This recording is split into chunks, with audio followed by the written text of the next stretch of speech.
Welcome to our channel. Today we how to log into Chime access online banking features step by step clearly.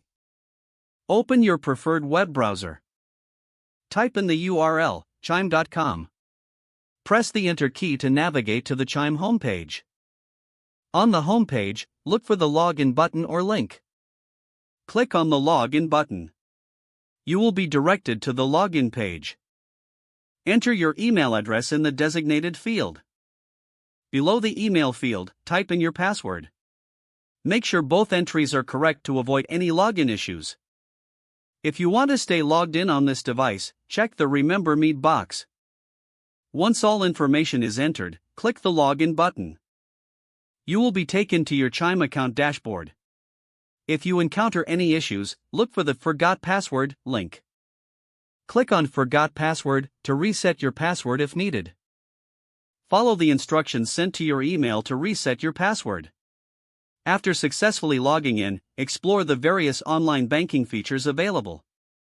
You can view your account balances, transaction history, and more from your dashboard.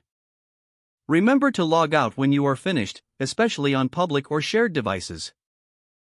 To log out, click on the account icon, usually located in the top right corner. Select the Log Out option from the drop-down menu.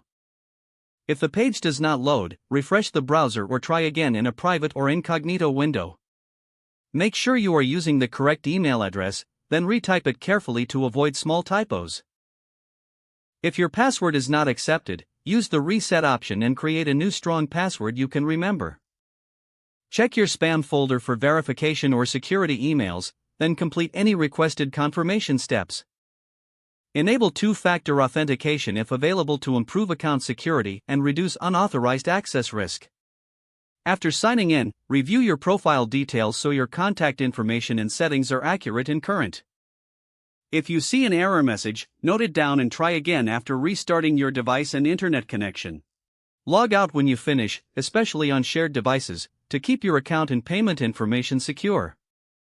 Don't forget to like this video and subscribe to our channel for more step-by-step tech guides.